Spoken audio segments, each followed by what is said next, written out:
All right, people, we have made it here. Can you believe it? Without being arrested or anything along those lines, we have made it to a Friday. It is now January the 3rd. The year is 2020 as another edition of the NBA Tip-Off Show. It is powered by WagerTalk.com. I'm Joe Raineri, joined by the distinguished panel of NBA handicappers here today, all guaranteed to, if nothing else, make you want to throw up. Dr. Chuck RX over here joining us from sportsmemo.com, along with the V-Man, Rob Veno, down below me. And, of course, Finn, you guys know him already at this particular point. He's like like a bad rash. We've already gone through this. Virus. We love Tony, but he made it on time today, which is great. And hopefully, guys, you tuned into yesterday's show because we crushed it. A lot of great information on the card yesterday during this show here. A lot of the best bets ended up cashing yesterday. Kudos to Rob here, dropping it down on Oklahoma City here on the show for you guys. Boom, Oklahoma City taking down San Antonio last night. Tony dropping Miami, laying the 5.5, and of course they only scored 5.5 points, but that's all they needed to be able to beat Toronto because they weren't going to hit water if they fell out of a boat last night, apparently. So that worked out.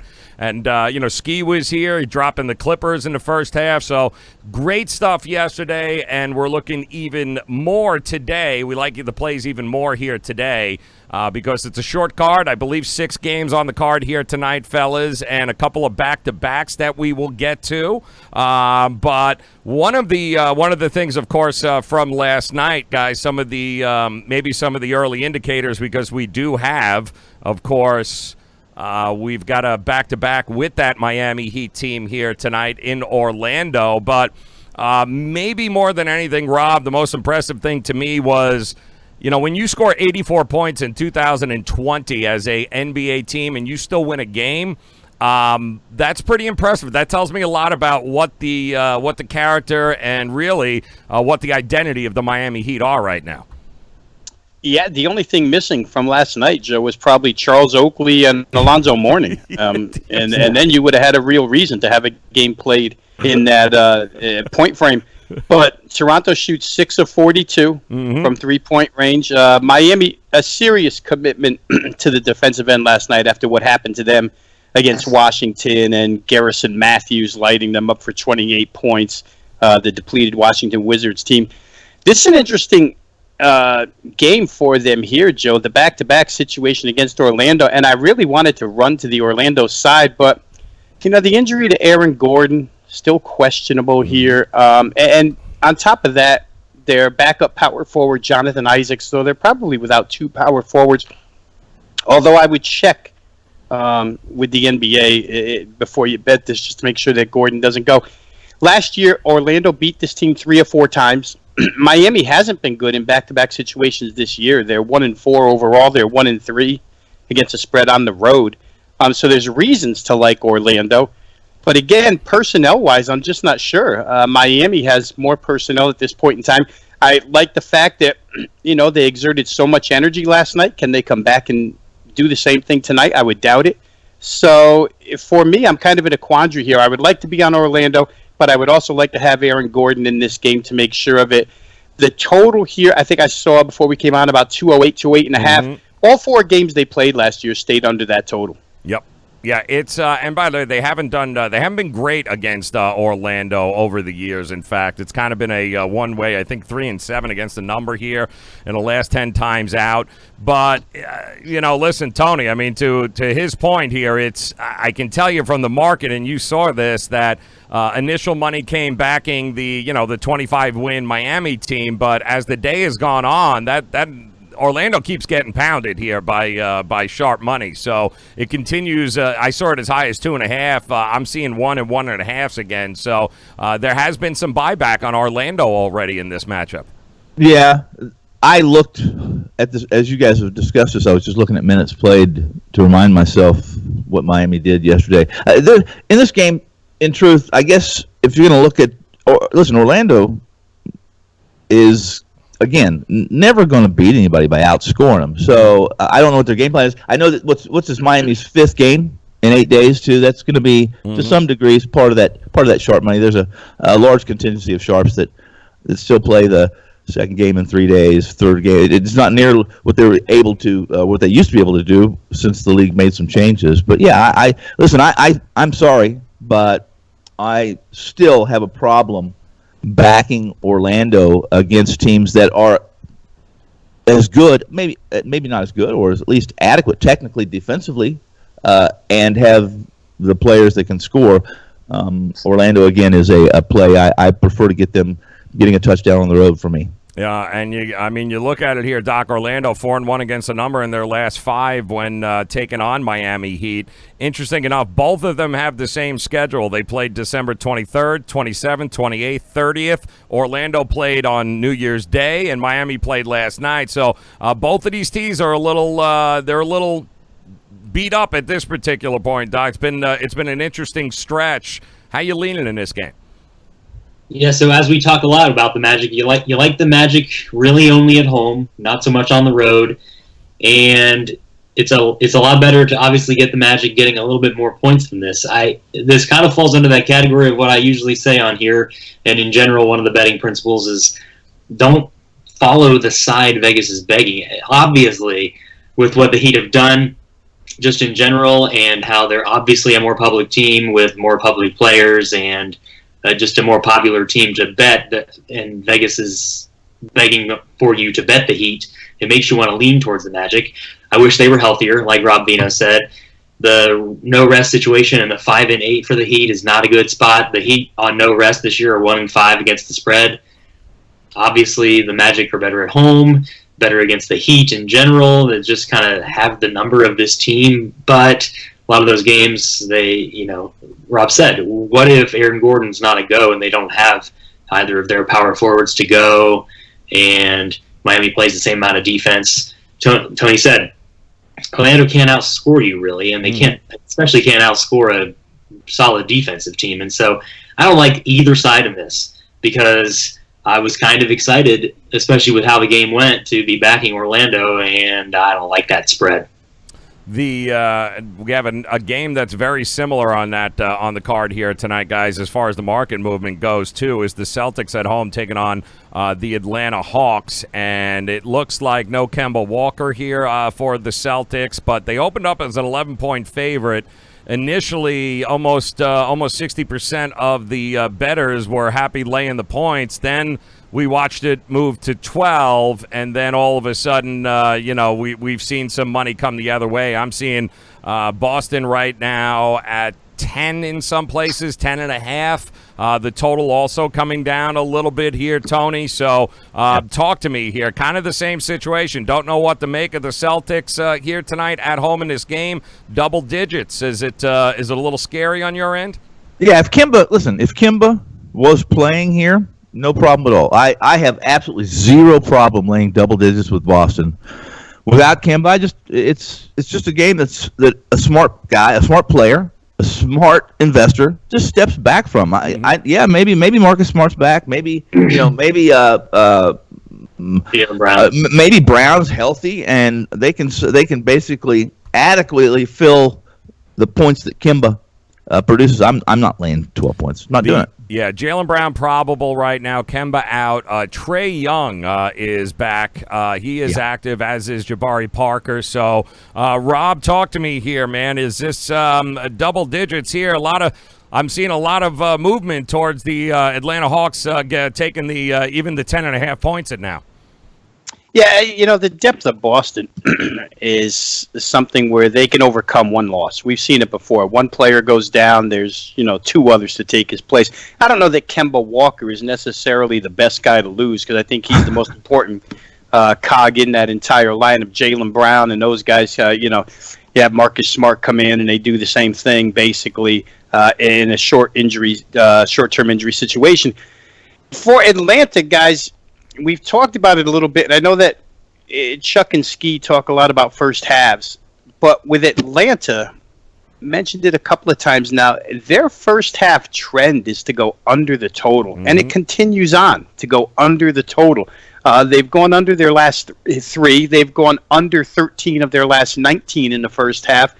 And it's always so difficult to put those two things together, Atlanta Hawks and under. But it does keep cashing in the first half, and maybe that's a slight way to look here. I really don't have a feel for side or total in this game, but if I'm going to look, it might be first half-wise, and maybe I'll get there under the total here in this case. Boston may come up with a little bit better defensive effort here, minus Kemba, and perhaps, short his points, as Tony was saying, they don't all get made up. So, and maybe first half under towards this game. Yeah, it's interesting. Both teams, it looked like last 10 against each other. I'm seeing Atlanta 3-7, of course Boston 7-3, but both 5-5 against the number. The over 7-2-1 in the last 10 here, Doc. These teams haven't had a problem scoring points in the past, but injuries. Neither of these two teams are the same at this point. Yeah, that's what makes it hard. I was totally ready to be on board. Like Tony said, this felt like kind of a bargain almost if everybody was going to be, or if Boston was going to at least be mostly healthy. I don't like the no Kemba, and I think has he been downgraded to doubtful, or is he just questionable? No, he's just out. He's out. He's out. He's just all the way out. All right, so he's got the flu or something. Yeah, I saw it was just listed as sickness, and so it might be one of those things like Tony said, where there's something going through the locker room there. But yeah, with Jaylen Brown back and Parker and Young, so to Rob's point with the unders, it's usually Atlanta at home. Now maybe that's splitting hairs, but the first half when Atlanta's at home, I think they've gone under 13 of 15 times. Whereas on the road, it's a little bit more of an even thing. Now they're scoring more points that way too, but this total with Boston, you don't think of Boston as an over team, but I think they'll take what they can get. And Jaylen Brown likes to chuck some threes. He also gets that offense moving a little bit. And Tony said, I think Marcus Smart's a go. I guess I'm not 100% sure. Well, he's not on the injury list. No, he's not. He's not. Yeah. So, I think he's back and just into his regular role, and so you do worry about a little bit defense there. But with Trey back, I just think they're just gonna run, and the Hawks kind of have that split in the mid 220s where if it's like a 225 or under, it kind of goes under, and if it's a 225 or more, it goes over. It's one of those weird situations, but I think this is right in that sweet spot where I think Boston doesn't have a whole lot of trouble scoring about 125 points. Yeah. And I don't know. I would definitely lean towards the over, but don't love the side without Kemba. Kemba's the big question mark here. So we got another big game, though, coming out of the, one team from the East, guys. It's going to be the game of the night. I'm sure a lot of people are looking forward to watching the Sixers take on the Houston Rockets here. And I know the doc is certainly Rockets laying 4 at home. Total keeps inching up here, guys.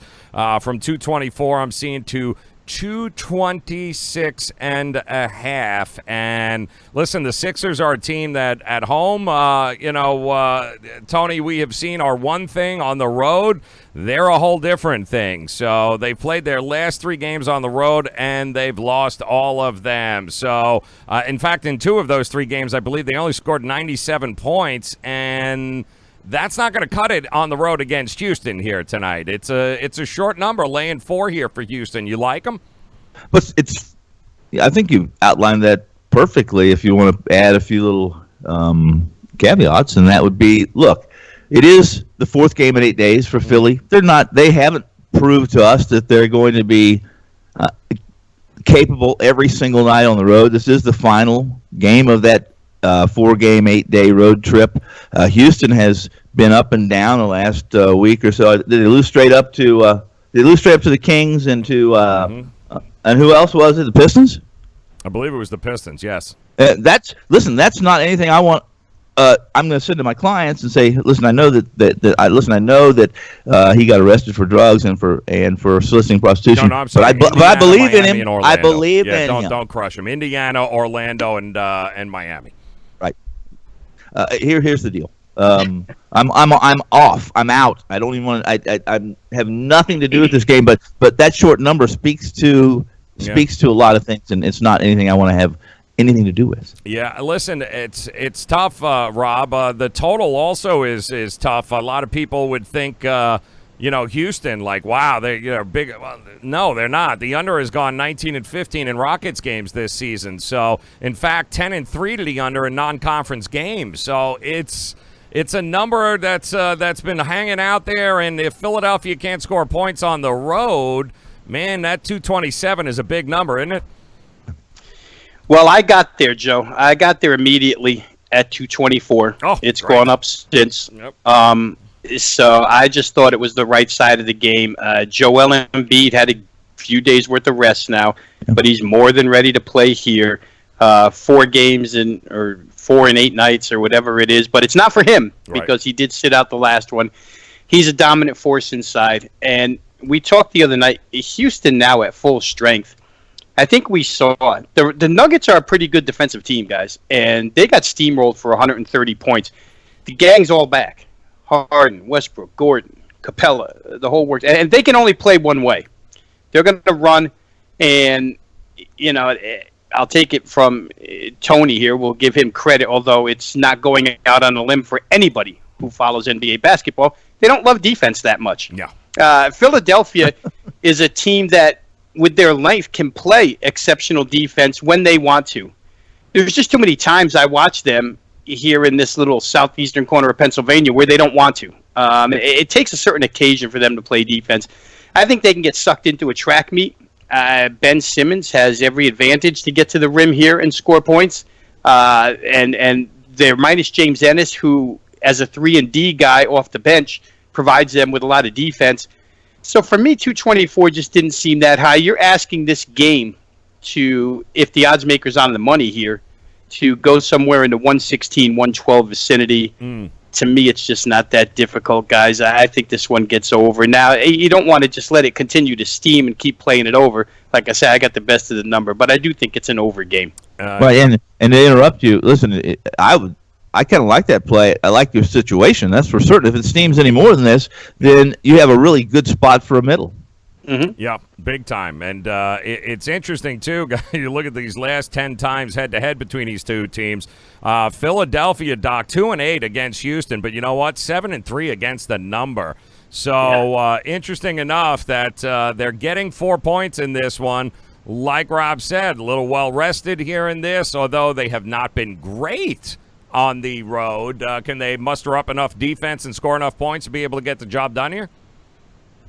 Well, it makes you wonder if, one of the reasons that maybe Embiid sat out the other game was, the powers that be or Brett Brown or a combination of the two. Bitch. No, I'm sorry. Where did that come from? Where did that come from? I have no idea. Yeah, there were no tears. There were no tears in Indiana. And the thing is, what's funny is I think they might have made the mistake as far as flip-flopping these rests. But what can you do? It's a moot point at this point. But Indiana is going to smell blood in the water and hammer you to death when you may have potentially thrown up a white flag in their eyes. And Nate McMillan, and he's not even fully healthy. The Rockets, I don't think, have that. The Rockets are the kind of team that can be up 20 in the fourth quarter and have to go balls to the wall in the final minute, and James Harden has to hit 2 threes just to win a game type spot.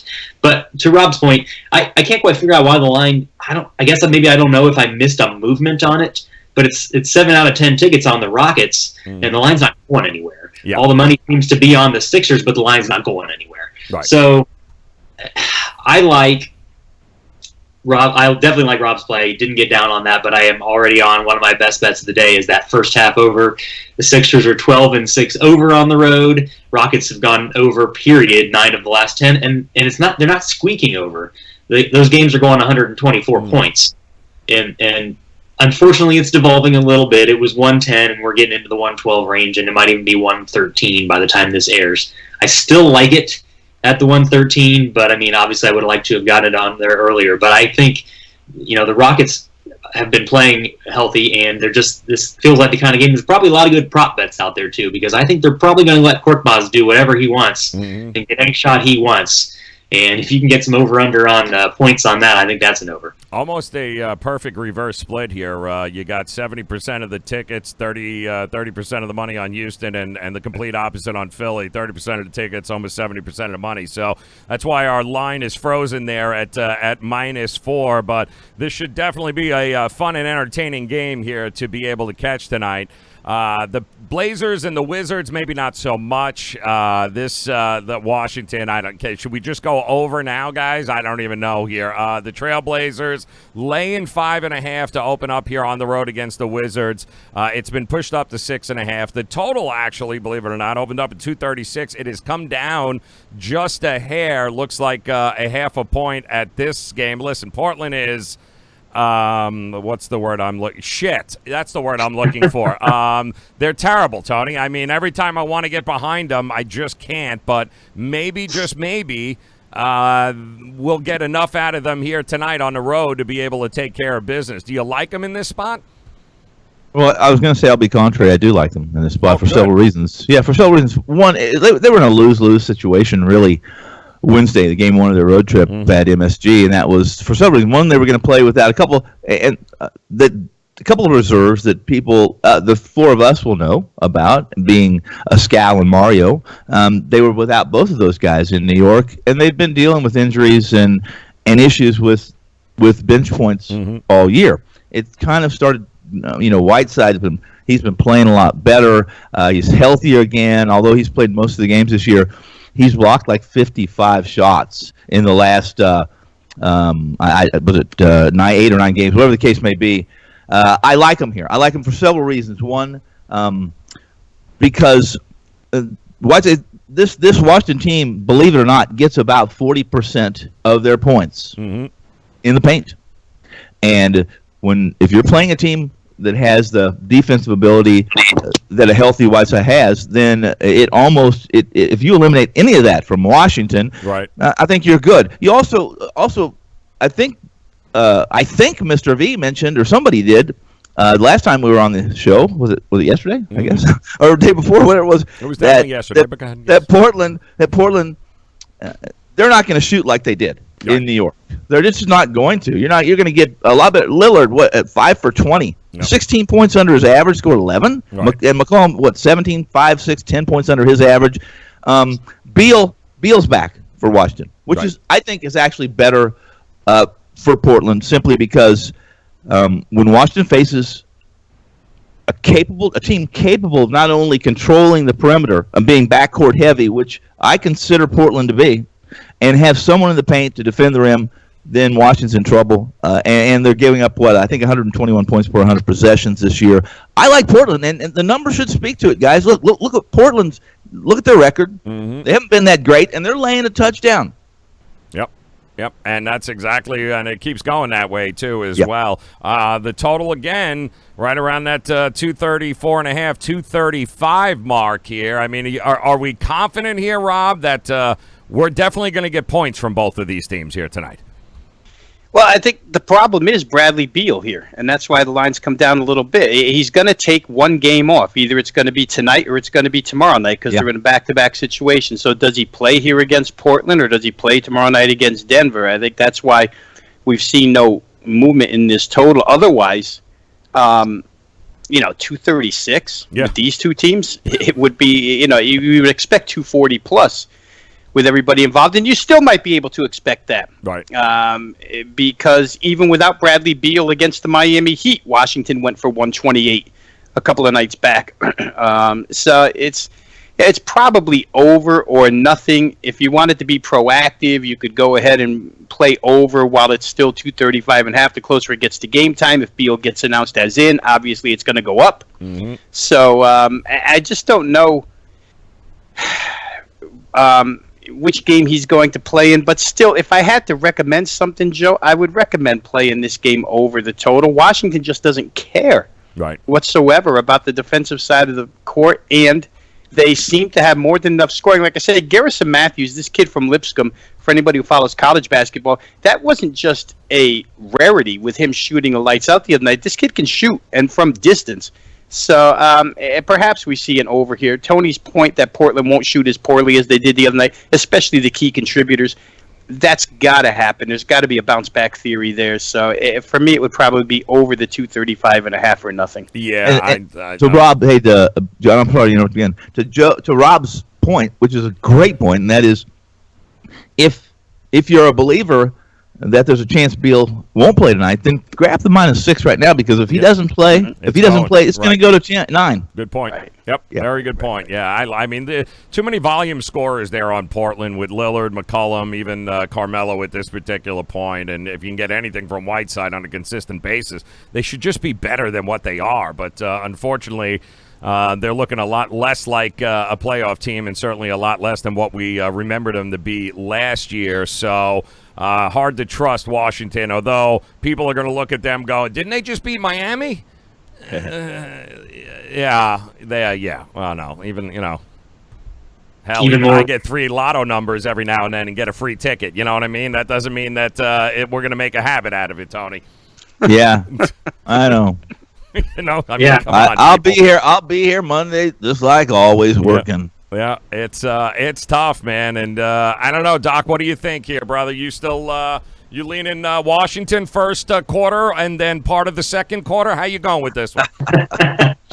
Part of the second quarter? No, definitely. I like that. I'm with Rob on the over or pass, definitely. But interesting spot. So you brought it up. So well done, Joe, for bringing up the fact that here's a really interesting public spot that Vegas has to deal with, where the Blazers are favored and come to Madison Square, where I usually like a team on the first game of their road trip. And Tony said it wasn't the best spot, but it's the Knicks, and they get housed. And they really let the Knicks do anything they want on offense. And the Wizards are coming off of a game beating the Heat. And you're getting a spot where Vegas still hangs a bigger number for the Blazers, who might be healthy. So either they know something, and this is the line because they know Beal's not playing, or they're just baiting us. But yeah, I'm with Tony. Like, I'm wondering if they think Beal is playing and this is the line, then they might. I wonder if they think this is 8, 9, or 10. Right. And so I think if you can get 6 or 6.5, I don't know, that just this season for teams that are road favorites after being a road favorite and losing, and the line expands 5-2 against the spread, 7-0 straight up. So, I mean, I don't think it gets any worse. Does it get any worse? I mean, if you play the 6 and you find out that Beal is playing, if you want to get off, you can get off. It's already pushing to 7 here, guys. I'm seeing the arrows pointing up, so it looks like it's already it's going. One of the reasons I've been backing the Blazers so much is, I mean, no one really saw 14 and 21. I mean, I guess the Western Conference did get way harder to make the playoffs this season, just in one off season.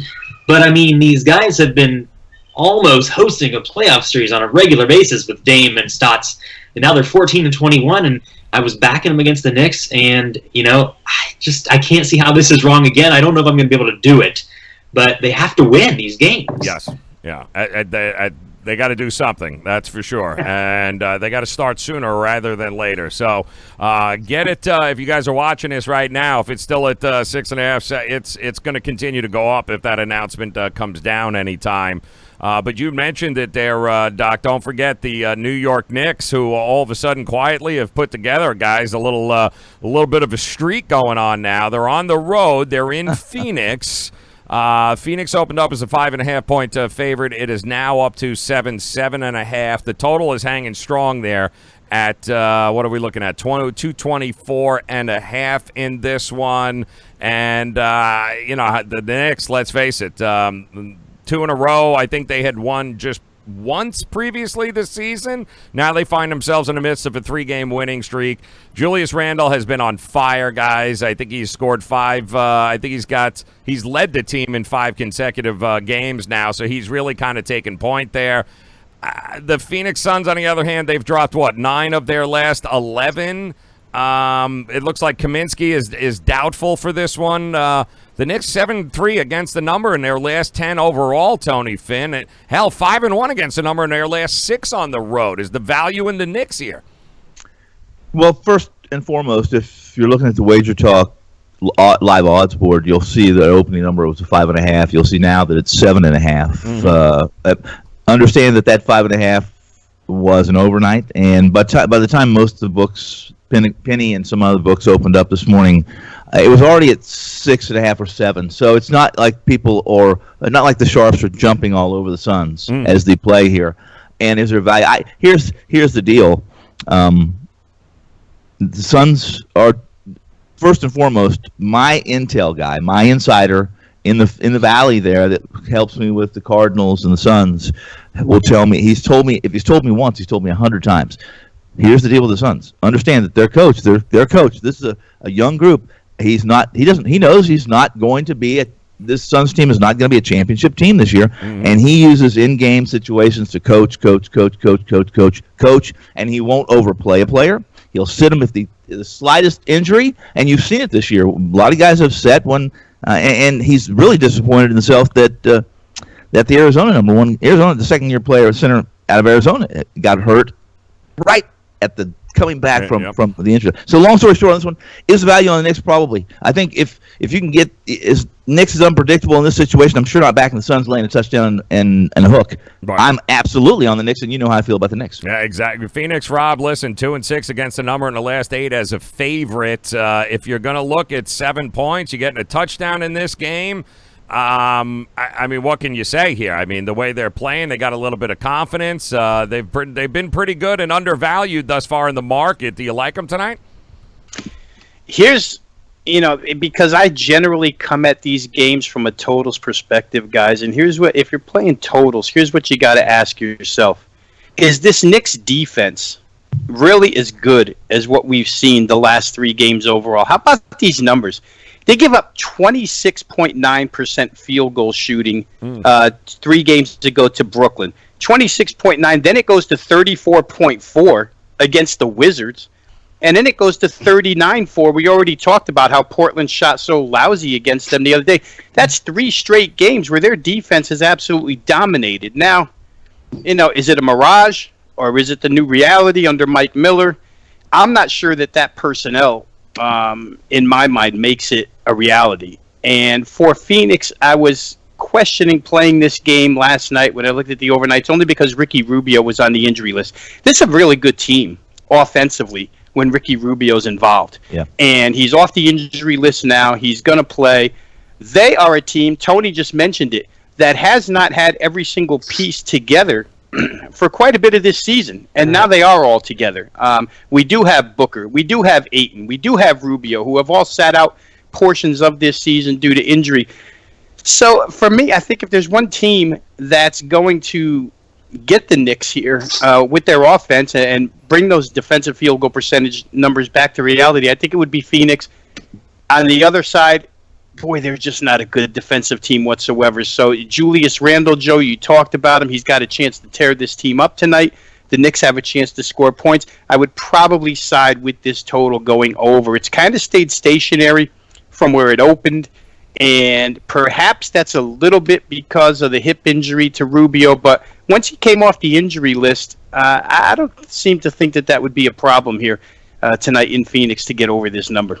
Listen, there's no doubt, Doc, here they have responded pretty well there. Mike Miller, they seem to be having a little bit more fun, a little bit looser, coming together.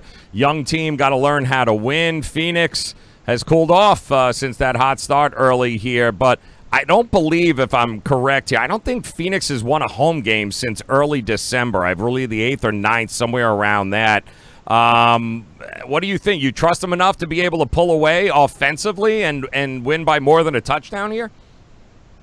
Not at all. No, I mean that would be a ski hell no in my opinion. But I guess what amazes me about this line, and Tony can speak to more about what exactly is happening. It looks like a 50-50 split, but maybe a 2/3 money split towards the Knicks, and yet the line is going the other way, which kind of makes you question where you want to lean. But I mean, Vegas just doesn't give a damn. Like, they just hammered the Blazers. It's the easier way to travel from east to west than from west to east. Mm-hmm. It's a team that's been playing well against a team that's not been playing well, and it's one of the bigger spreads of the night. Like, I know they just don't care at all, because I think the public gets in line to go to the window to fade the Knicks game in, game out. Mm. And I think that they can count on money that way. And, I mean, maybe that's one of the reasons that it's going reverse. But I can't imagine not having any side but the Knicks here getting 7 points in the game. I think they should probably win half the time. You think it's shaded there, Tony? You think they're shading it towards Phoenix there and daring people to take the Knicks, or what? Well, I just think both Doc and Mr. V made good points to this. This is a game where people, at least the public, the weekend Warriors, see Phoenix as being offensive, a team that is offensive, which is true. If they're going to win, it's because they're going to score 120 points. They're not very good defensively. I don't think, from what I see on my charts and my programs for the numbers, it is about a 50-50 split as far as public to Joe to public to sharp action. And I see nothing here to chase down personally. All right, there you go. Hey, Joe. Go ahead, man. Real quick, because I don't talk about them enough, but from a power ratings perspective, as handicappers, we keep them. I keep them on every sport, and they're generally right in line with what the bookmakers have. I mean, you're looking for a difference in your power rating number and their number, and then you're going to go ahead and examine the game and find out why the difference is. In this case, the Knicks' power rating has been raised over the course of this win streak and their better play. And power ratings indicate that Phoenix is still an 8-point favorite. So I don't know that the number's out of line. I don't know that Vegas doesn't care. I don't know if this thing has been shaded upward. I think this number's right in line with probably where it should be. So we'll see what the turnout of the game is. I think the eye test says to all of us the Knicks are the proper play here. But that's why you keep power ratings, because you have to stay grounded a little bit and don't let your eyes get carried away with things. We'll see what the result is for this game, but I do think there'll be a lot of points scored. A lot of points scored in that game. Could be a ton of points scored in the last game of the night, too, as the Pelicans taking on the Lakers. Opened up at somewhere around that 11 mark. I'm seeing a lot of 10.5s right now. 221 was the total. That's been bought up to as high as 225 in some places here. And to me, it looks like the Pelicans have been a different team with Derek Favors now that he is back there. I believe in 9 games since he's come back, guys, they're 5-4 with their last 3 wins coming against the Nuggets, I believe, in Denver, the Pacers, and the Rockets. So it's an interesting correlation there. The Lakers, we know, guys, we know what we're going to get there. The Pelicans 14-9-1 against the number there, Tony. They've been better, but are they good enough even so here to not get blown out by more than double digits here?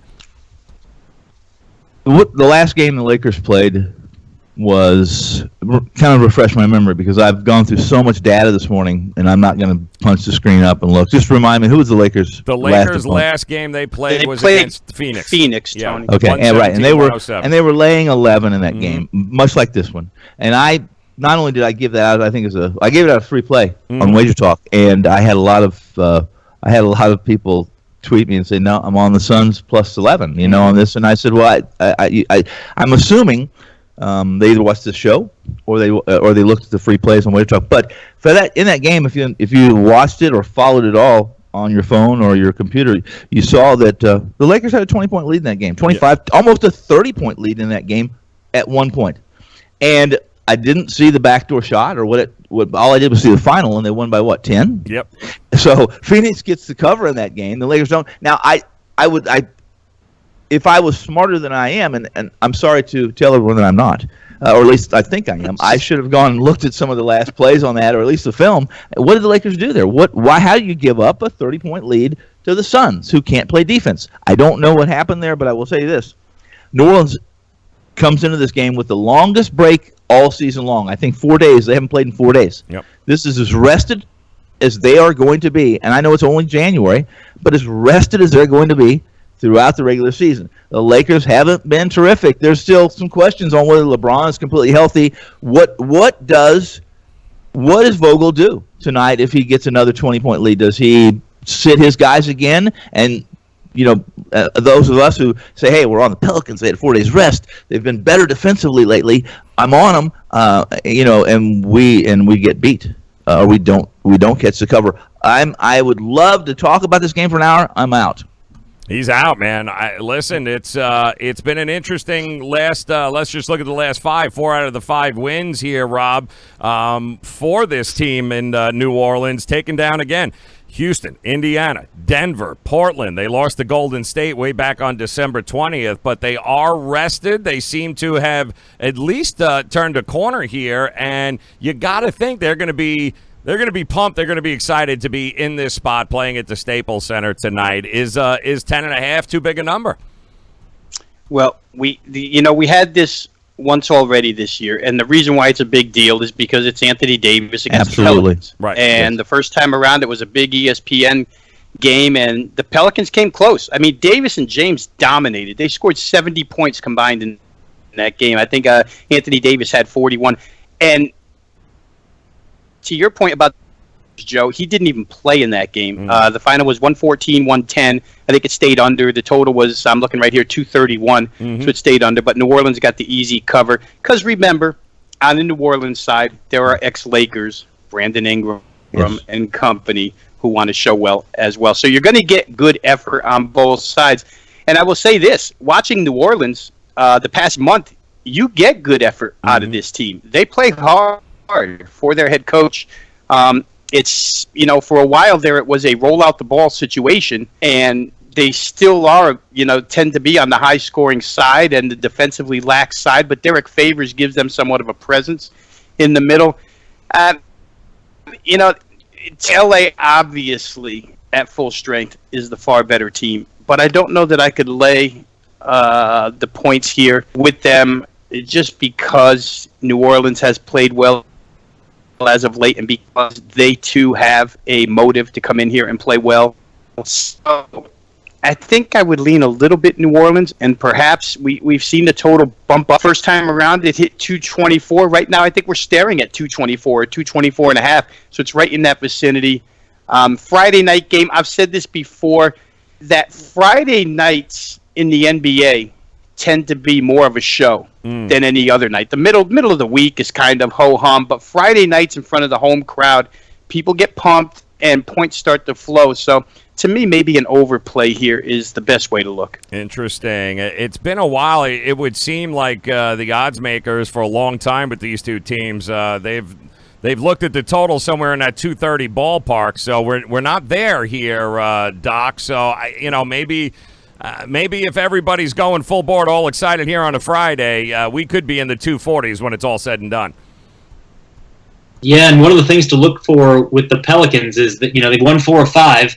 And in those 5 games, they have about the best net rating in the NBA because they're playing solid defense. They got a 111 offensive rating and a 101 defensive rating, and I think that the motivational factor. So it makes you wonder if that can keep up with the Lakers, who now get to have this rematch or welcoming home of sorts of their guys.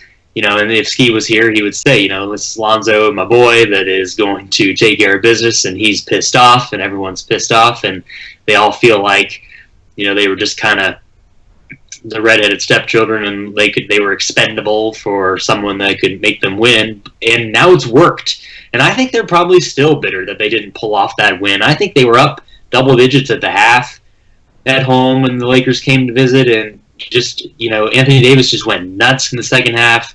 They pull off a close victory, and I just think that, like Rob said, it's a bit of a show. I liked the over last time because of a bit of a show, and I don't think it worked out, but I'd lean that same way too. It's going up quickly, unfortunately. So I think we've already gone up 4 points. I do like the first half, which is where I would probably take the Lakers on the first half this time as well as the over, but I like the over a little bit more. To Tony's point, if the Lakers come out as hot and kind of shut down the Pelicans in Staples and it doesn't work as well as it did to start off last time, which is everybody hitting everything in New Orleans. Right. And I think, then it gets to that point where you can start, Vogel can start to get some rest for some guys that might still need it in the game that, they probably already realized they're going to win. I mean, I don't know how much, everybody says they don't pay attention to things, and LeBron pays attention to literally everything. And I think he knows the spread of every game. Yep. And he knows the tickets on every game. And I think he knows he's a 10-point favorite. They haven't lost a game as a double-digit favorite this season. And, I think that he takes that into account. Love it. All right, guys, you got yourself 1, 2, 3, 4. You got yourself a 6 6-game card here tonight with a lot of interesting value, a lot of interesting numbers here on the card. So we will we'll go around the horn here, talk about some of our best bets. If there's a dog out there, guys, throw it out. Tell us who you think will be barking here tonight. Tony Finn, I'll start with you. Where is you spinning the wheel? Where's it going to land on for you, man? I'm going to step outside the box, and it's contrary a little bit to some of the discussion we had from the smart guys on this panel, not me. Right. And that is, I'm going to go over in this Atlanta-Boston game. I think we all know that Trey's going to play. Yep. I think we all know that there's no Kemba, and Boston, in truth, is really beat up. They're going to show if Atlanta has any chance of winning in the Garden, I believe that Young and this Atlanta group is going to they're going to try to dictate pace, even being the road team. I'll take the over. You're going to take the over. All right, Rob, talk to us, my man. Where you looking in this game? Any game? Yeah, I think that the game that we just talked about, guys, the New Orleans Lakers game, for a couple extra reasons, I think it'll go over the total reasons that we didn't talk about. But when you just look at the fundamental matchups in this game, there's no way Anthony Davis and LeBron James can't repeat that 70 points or get even more when the opposing front court is Brandon Ingram and Drew Holiday. Drew Holiday's a shooting guard playing small forward. I mean, it just doesn't match up. And on the counter side to that, you got two guys trying to keep up with Holiday and Ingram. So I think from that perspective, points flow each way. The guards have been good. The Lakers bench now at full strength is producing. When you have Kuzma, when you have Caldwell Pope and those guys, you can score points. New Orleans bench is pretty deep. So I think here at 224, even though it has risen, I think that's the correct way. So I'll take Lakers, New Orleans over the number as my best bet. Like that. All right, talk to us here, Doc. Where are you looking at? Where are you going? So I like the, probably already been mentioned and beat to death, I guess, in that 76ers game. I like the first half over. Got 110, but I still like it up to 112, 113, honestly. I think this is a game where they both might get, they're both going to get into the 50s in the first half, and I think it's a game, the 76ers are going to come back off of that pathetic performance, even without Embiid in Indiana, which they kind of punted. And, this is going to be a cutthroat type game and an East versus West. And, everybody, the 76ers know they haven't been good on the road. So I like the over in the first half there. If you need a dog, I mentioned this also. I am definitely on the Knicks at 7.5. I'm on the Knicks on money line. If you're going to do a shits and giggles on that, I don't buy this at all. There seems to be a lot of value, oddly enough, on these 7-point road dogs, that just doesn't quite make sense, and they seem to win outright. And then if you needed, I like, there's a few things I kind of like as far as maybe just like some miscellaneous props, but I would, without Kemba in there, and they're playing against the Hawks, I like a lot of Jaylen Brown over props. He's back, and I have a feeling since he's, definitely going to play, I bet you he's more than healthy with them being cautious. And then there's a lot of over props that I would take on the Sixers side with some of the players the Rockets aren't going to guard, that they don't feel like they need to guard. Like Rob said, with Ennis out, you're going to get a lot of Mike Scott threes, you're going to get a lot of Furkan Korkmaz threes, and it's hard to believe that they're not each going to take 8 or 9 of those. Interesting. Listen, Gordon Hayward's going to have to step up his game here for Boston. Somebody's going to have to make up the difference there for Kemba when it comes to scoring, which is why shits and giggles here time, guys. I don't know. I think Trae Young, this is the kind of game on the road. Trae Young could light him up for 40 points here, and Atlanta could walk away with a victory, and guys will be looking at each other in Boston like, what the hell just happened here?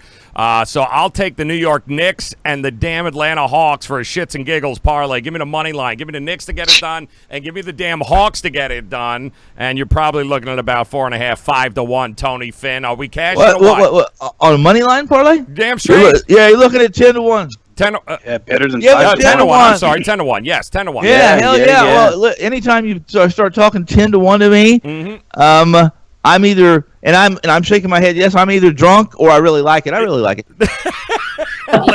Don't trust Boston without Kemba. I'll tell you that right now. I think Trey's healthy finally for a chance. So, bottom line here, guy, is you have plenty of opportunities to cash, not just today, but, of course, throughout the weekend. All you got to do is get over to WagerTalk.com. Tony Finn's plays up and ready to rock in there. And then, of course, guys, the SportsMemo.com crew, you've got them over there. Dr. Chuck, Rob Veno, available all weekend long. You'll have, I'm sure, NFL plays, NBA games, of course, college hoops games, everything available over at Sports Memo. And then, of course, Finn is ready to go, guys. WagerTalk.com. He's got his plays up there. He is ready to go. You just got to get there and, of course, take advantage of the New Year's special last day. These guys that are on this NBA tip-off show right now get the entire season. The entire NBA season right through the finals, guys. Just $5.99. It's normally $8.99, but for $99 a month is basically what you've got. NBA $5.99 gets you the entire season. Any one of these guys here on the show, it's yours for just $5.99. Use the code NBA $5.99. Never worry about ever having to miss a play here from these guys. So make sure you get the Wager Talk. Make sure you get the Sports Memo. Dr. Chuck, Tony Finn, Rob Veno. You guys, it's always a pleasure. I need a drink. We'll come back and do this again on Monday, and I'll be counting the shits and giggles money, Finn. You got it? You with me? We're going to... Happy hour. 3 for 1s today. Hell, it. Damn straight, guys. 10 for 1 today. 10 for 1 tacos on me. It is going to be a muff taco weekend, guys. Enjoy. Good luck. We'll talk to you again then. Have a good one, guys. Please do.